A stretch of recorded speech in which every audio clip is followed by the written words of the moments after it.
నమస్తే, welcome to పూరా local. ఇటీవల వచ్చిన సరిపోద శనివారం సినిమా గుర్తుందా? అందులో కథానాయకుడు నాని. కేవలం శనివారం మాత్రమే తన కోపాన్ని బయటకు ప్రదర్శిస్తాడు, ఫైటింగ్లు చేస్తాడు. సేమ్ ఇదే మాదిరిగా ఒక స్టోరీ రిపీట్ అవుతుంది. హైదరాబాద్ గచ్చిబౌలిలోని ప్రిజామ్ పబ్ వద్ద కాల్పులు జరిపి పోలీసులకు చిక్కిన దొంగ బత్తుల ప్రభాకర్ది కూడా దాదాపు ఇదే పద్ధతి. కళాశాలలు, విద్యా సంస్థల లక్ష్యంగా దొంగతనాలు చేసే ప్రభాకర్ సరిపోదా గురువారం అన్నట్టు వారంలో గురువారం రోజున మాత్రమే తన కళలను ప్రదర్శిస్తాడు. సోమ, మంగళ, బుధవారాల్లో దొంగతనానికి స్కెచ్ వేసుకుంటాడు. శుక్రు, శని, ఆదివారాలు పబ్ చుట్టూ తిరుగుతూ విలాసవంతమైన జీవితాన్ని గడుపుతుంటాడు. అంతేనా? ఎలాగైనా 335 కోట్లు కొల్లగొట్టడం, 100 మంది అమ్మాయిలతో జల్సా చేయడం ప్రభాకర్ జీవిత లక్ష్యాలు. వీటిని నెరవేర్చుకునేందుకు ప్రభాకర్ ధూమ్ సినిమా స్థాయిలో పెద్ద సెటప్ కూడా పెట్టుకున్నాడు.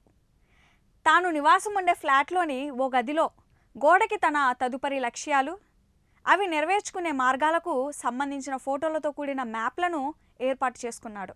ప్రభాకర్ కేవలం నగదు దొంగతనాలే చేస్తుంటాడు. ఎవరికి అనుమానం రాకుండా కళాశాలలు, విద్యా సంస్థల్లో చోరీలు చేస్తాడు.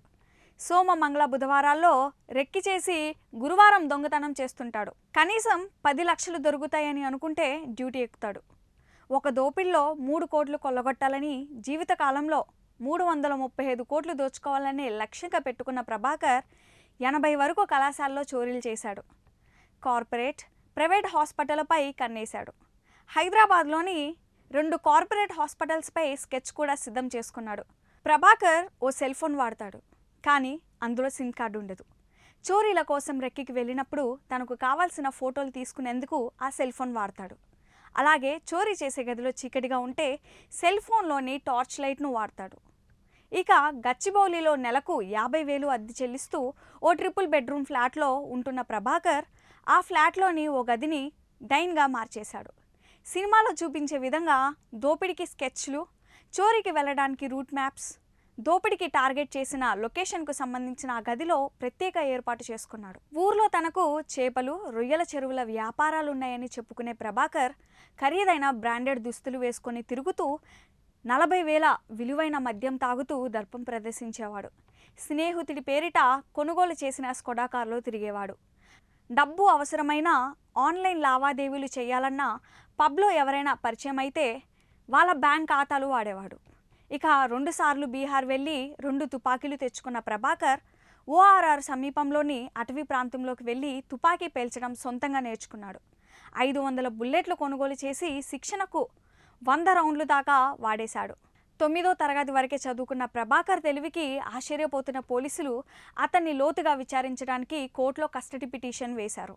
జలసారాయుడైన ప్రభాకర్ డబ్బు ఎరగా వేసి నచ్చిన అమ్మాయిని తన ఫ్లాట్కు తీసుకువెళ్ళి వారితో గడిపి సరదా తీరాక పంపిస్తుంటాడు. ఇలా నచ్చిన 100 మందితో గడపాలనేదే ప్రభాకర్ లక్ష్యం. ఇందులో భాగంగా ఇప్పటిదాకా 40 మంది అమ్మాయిలను ట్రాప్ చేసినట్లుగా ప్రభాకర్ పోలీసులకు చెప్పాడు. డబ్బు, అమ్మాయిల విషయంలో తన లక్ష్యాలను ప్రతిబింబించేలా తన ఛాతిపై 2 టాటూలు కూడా వేయించుకున్నాడు. ఏపీకి చెందిన ఓ అమ్మాయి వారానికోసారి ప్రభాకర్ ఫ్లాట్కు వచ్చి వెళ్ళేదని, ప్రతిసారి 30,000 చొప్పున తీసుకువెళ్లేదని పోలీసులు గుర్తించారు. డబ్బు, అమ్మాయిల విషయంలో తన లక్ష్యాలను ప్రతిబింబించేలా తన ఛాతిపై 2 టాటూలు కూడా వేయించుకున్నాడు.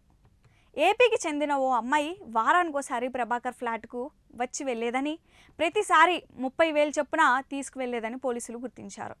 ఇవి ఇప్పటి వరకున్న అప్డేట్స్. మరిన్ని అప్డేట్స్ కోసం చూస్తూనే ఉండండి పూరా లోకల్.